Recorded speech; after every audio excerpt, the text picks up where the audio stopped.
My mother-in-law had it all planned out. Naively, I was unaware of it. But now, I can't express how much joy she brings to my life. Not long after graduating from college and starting my job, I went on a summer vacation. It was a trip with college friends, all of us new employees, with not much in the way of salary. We pooled our funds for a quick on-night, 2-day trip. Had we had more money, perhaps we would have chosen a fancy resort by the ocean, but our tight budgets led us to a valley instead. A friend booked a guest house, and we got a great spot near the valley. In exchange for promising to leave a good review, the landlady boasted about giving us a spot that took a while to clear of rocks. She always set up a shade tent there, offering it to younger guests in return for good online reviews. The valley had crystal clear water, probably because it was a first-grade river. The landlady looked quite young and had 2 little sons. There was no sign of her husband, but a young woman was bustling about, helping out, though it was unclear if she was family.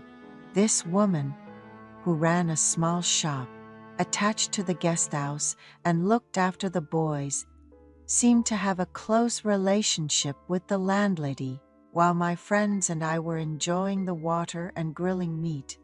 This young woman brought us sliced watermelon, cheerfully saying, "You like our guest house, right? Enjoy." My friends were playing in the valley, and I was lazily listening to pop music through a Bluetooth speaker, noticing that the woman was quite pretty and seemed interested in me. She asked where I was from, and I told her New York, and even mentioned the name of my company. She was excited and said, "Oh, I work in the building next to that company." We quickly became friends and exchanged contact information. After returning home, I contacted her, and we were able to meet a few days later. She was my age and worked in accounting at her company. After dating for a year, we decided to marry, even though it might have seemed a bit early. When the topic of marriage came up, she began to talk about her family. Her mom had passed away when she was in elementary school, and the woman we saw at the guest house was her stepmother.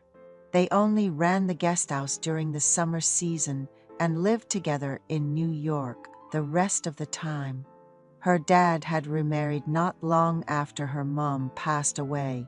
My father remarried a woman 10 years his junior, who promised me, "I won't have any children until you go to college.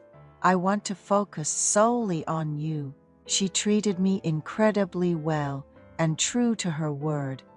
Didn't have a child until I went off to college.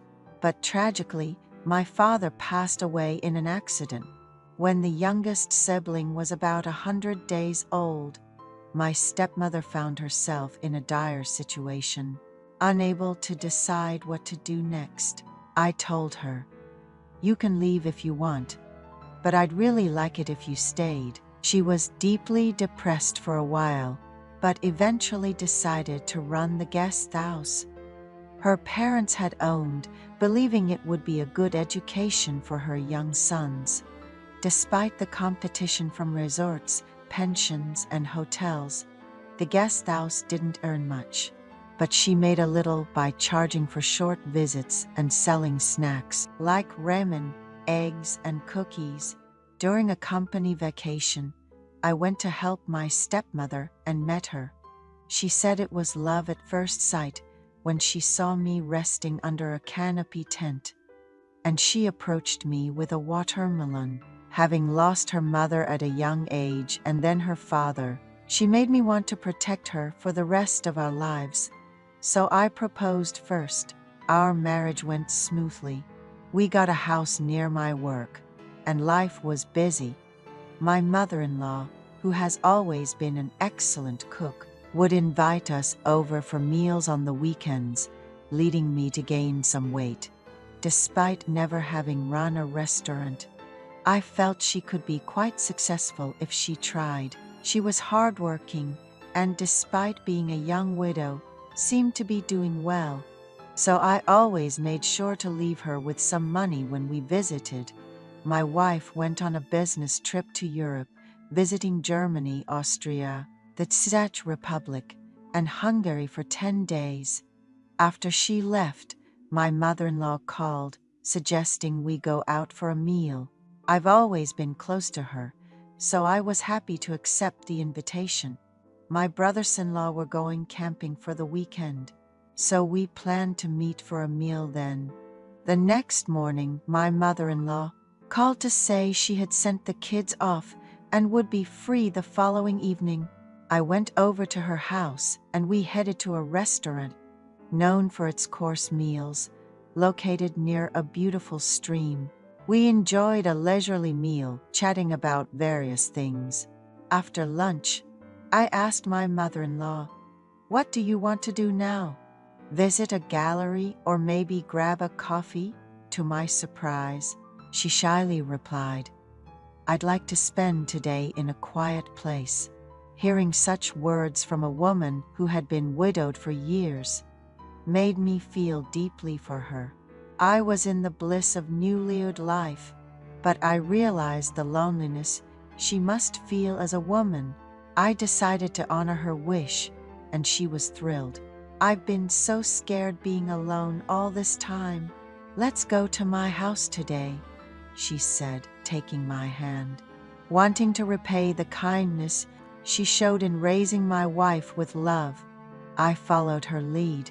After that day, my mother-in-law began to send me shy text messages asking, "Are you very busy today?" On days she seemed urgent, I'd take a half day off in the morning to be with her. Recently, my wife has been struggling with severe morning sickness and is very sensitive to even the slightest touch. So my mother-in-law and I have been supporting each other. I really enjoy the situation right now, and even though I know it's probably not right, I don't want to think about what comes next.